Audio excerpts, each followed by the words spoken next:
I knew very little about Star Trek. I wasn't a Star Trek watcher. I didn't really watch much television. I had visited, I'd come to know Jerry Goldsmith. I'd come to know John Williams.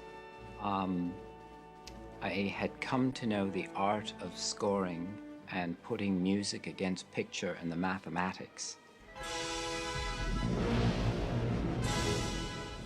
The big film of the year that I visited was Star Trek I.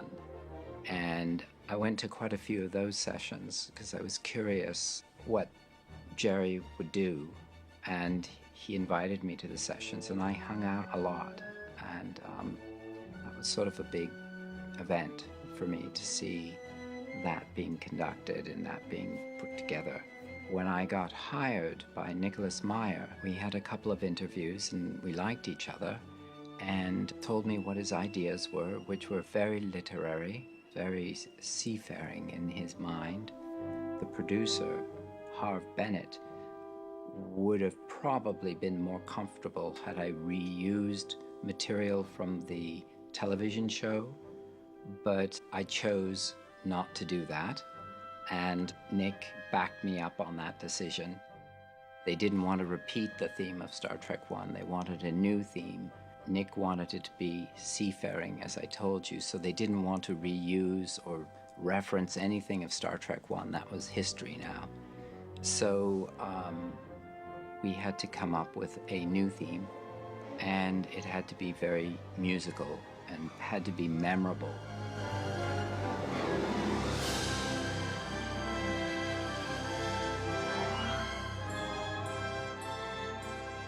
I believe that you had to have 2, maybe maximum 3 themes that an audience could keep track of.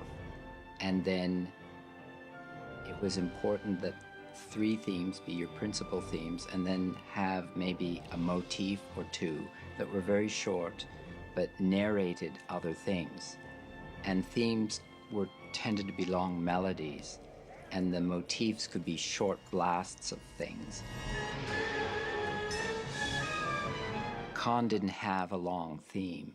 Khan had a high sort of warlike thing that I did in the high French horns, which was da da da da da da da, and it's very short, and it's accompanied with this sort of percussion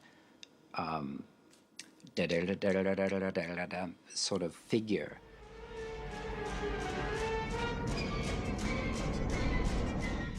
But it helps you know right away that that's Khan's music, and it's very short and distinctive. And that plays against the theme of the Enterprise, which is a long melodic thing.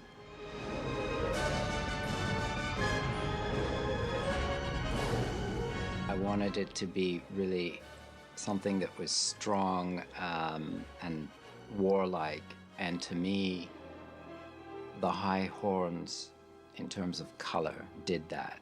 Not the trumpets, but in terms of sheer power, I think it was 8 French horns did that. It was something that I could play that was a short blast of power. It wasn't really a theme, it was just sort of a motif for Khan. And then I could do that, and then when you cut back to Kirk, you could have Kirk's theme very simply dun dun dun dun dun dun dun bum dun, and it was that motif, and then you could cut away so that these chases could be very easily theme driven, because there was a lot of battle music, and it was incessant. And I had to find a way to musically say who was what and what was who and who was damaged, who was not damaged.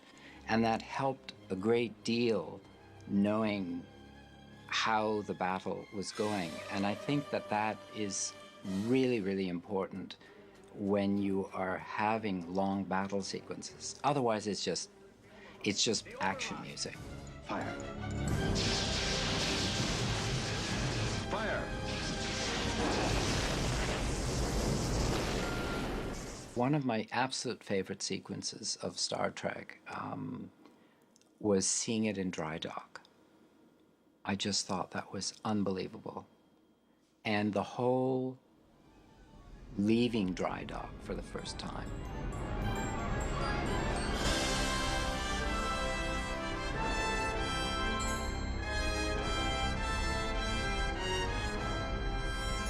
And I had to write a really long sequence to narrate that. And I had to make it perfect because I thought the sequence was perfect visually. The music works in a very special way. I wanted to be as ship-like and as old-fashioned as it could be, and as majestic as it could be.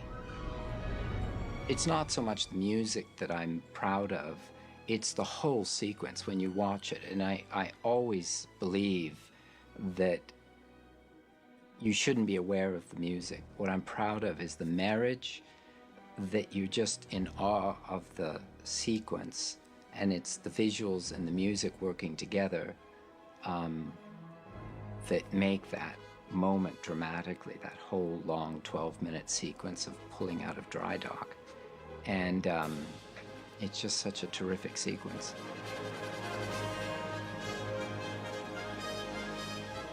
I'm always looking for the core story, and that's what I narrate. The stuff on the top takes care of itself, and yes, I have to address it, but the stuff underneath is what the story's really about. I wanted to make much more of Spock than had ever been done before, and that unique undercurrent of Spock and the captain, Jim. That was a relationship that had never played in anybody's approach. It had played, I guess, in some of the series, I was told, but never really. I wanted to make that bond very tight. And as it turned out, that was really important because there was a Star Trek 3, and that bond ended up being the whole thing of Star Trek 3. I wanted to tell the story of two men and their friendship. And that's what I gleaned out of the series and out of the first movie. So the closer I could play that bond during the movie, the more I could make of that bond separation when Spock dies, the more I could break the audience's heart at the end of the movie.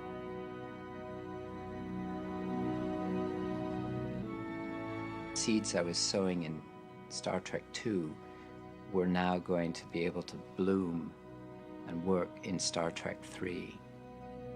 And that was very important. And that was all part of sort of the work, how it was all going to be woven together. I have been, and always shall be, your friend.